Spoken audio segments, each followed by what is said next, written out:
Whew, it is a cold one. The UK's getting below 10 degrees now, which I don't agree with. I don't like it, not one bit. Anyway, we are here to talk about the RockHopper. Done a lot of RockHoppers recently. This is the second one in a row, the third one in a row? Who knows? But we are doing RockHopper. Literally a week ago now, I went for a group ride with the Divine 559 guys. I'm going to link their Instagram below. It's these guys here. They've asked me a couple of times now to go out for their group rides, but Sundays I usually I'm working or somewhere else, so I don't often get a chance to do things cool that are cool. So I finally found a Sunday that I could go on, and I went, and it was sick. So I thought it was the perfect opportunity to take the RockHopper for its proper first test. Up until this point, I'd only ridden it like about 2 miles on the 1x9 system, and then like on the 1x10 system, the Advent X one, I don't know, a mile, not very far at all. So I decided to do 32 miles with the Divine guys. I'm out of shape. It's been a little bit of a while since I've ridden a bike that far, so in one go at least, and yeah, it was a little bit tough. So this video is going to be some footage from the group ride, really. We went through, or from Leytonstone, where I live, which was really convenient. From here out to Hainault Forest, and then from there we kind of went up to Epping Forest, and then came down through Epping Forest back down to Leytonstone, basically, or at least that's where I went. I think they ended up in Walthamstow. So I'm going to show you some footage of the day and talk a little bit about the bike, really, and kind of how it performed.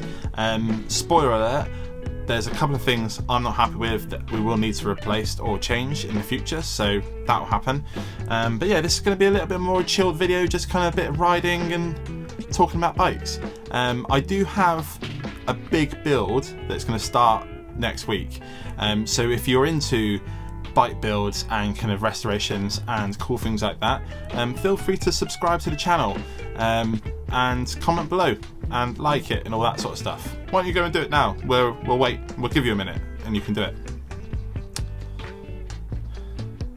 Have you done it? Good, cool, thanks. Right then, well, let's move on with the video, I guess. Alright then, and we were off. The 559 guys, they all meet at a church for these group rides on a Sunday, normally the first one of each month, and they go and do a mad ride. This one was the one that was going through Epping Forest, and then several wheelies later we made it to the countryside. First 10 miles or so was mainly on road. The bike was riding pretty nice. I think the handlebars were too low and kind of wide for this sort of riding. Or this part of the ride anyway, so it wasn't that comfortable. But as soon as we got out into the mud, more into the woods and stuff, it was cool. The ride wasn't without mechanicals. There was a couple of punctures.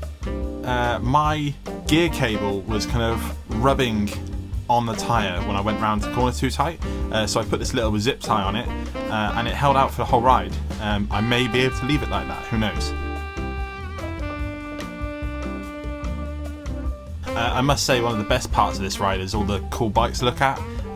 It's always nice being around people that have really nice 26-inch mountain bikes, because they're always fun to look at.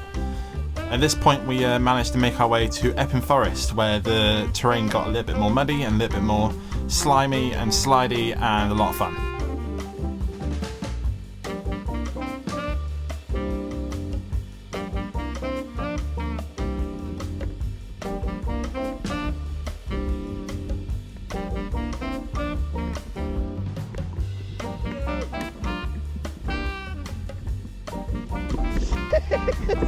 This part of the ride was definitely where the bike excelled.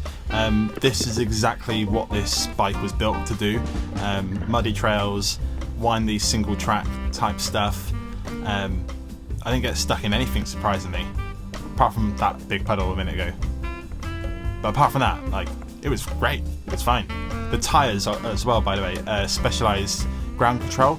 They work really well. I really like them. They're really sticky, so they're great for kind of winter riding, so they're going to do really well. And you can ride quite low pressure on them, and they hold tight, so they're good.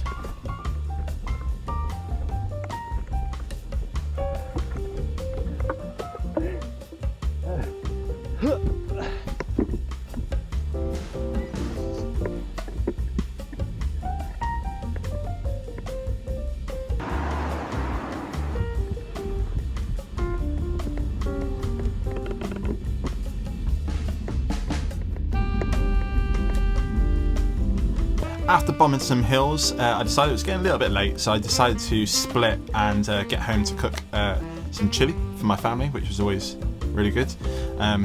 Secretly, I was pretty knackered as well, so there's also that.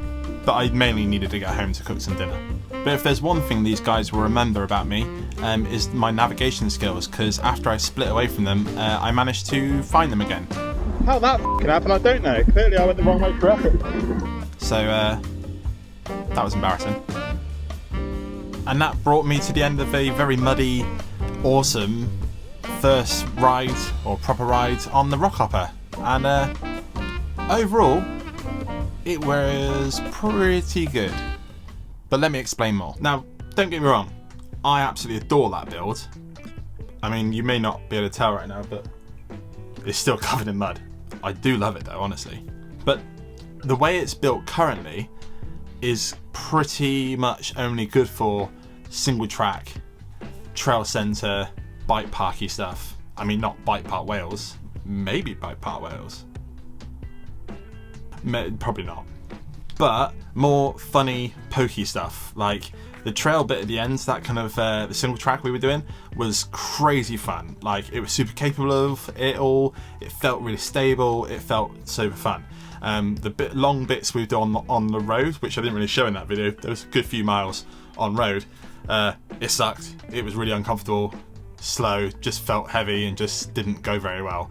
Mainly probably the tyres, but and the rider. But it just wasn't. It's not very all-roundy. But luckily I have lots of bikes, so that's kind of fine as well. I'm starting to waffle. Get back to the point, Craig. Tyres, very, very good. They're very good for kind of off-roady, muddy conditions, no good on road. The brakes, they're Shimano V-brakes. They're like £30 for the set or something. They're brilliant. They work really well. And they got Avid levers. Perfect. The drivetrain, I could ride up anything with it now. It is perfect. If you want to know more about that drivetrain, check out the video that's linked here. It's linked on the display right now, and I'll talk a bit more about those parts. And then the last part, handlebars. Handlebars were really fun and kind of perfect for mountainy, bikey stuff. The trails, I imagine if I took it to somewhere I had a few jumps and stuff, it would feel super solid. But they're just not very comfortable for long distance. So I'm thinking about changing them and taking them on for another ride. But apart from that, it's solid. God, I am terrible at reviews. Certainly when it's my own bike. Well, if you enjoyed this video, please leave a comment below. And maybe I'll waffle less in the next one, which is going to be a very exciting one. I'm going to waffle a lot in the next one because I'm going to basically tell you everything I know about buying parts and frames online and how to do it as cheap as possible. If that's something you're into, let me know down below. Any tips or ideas or questions you might have that you want me to answer, let me know in the comments below and I'll add them to the video next week.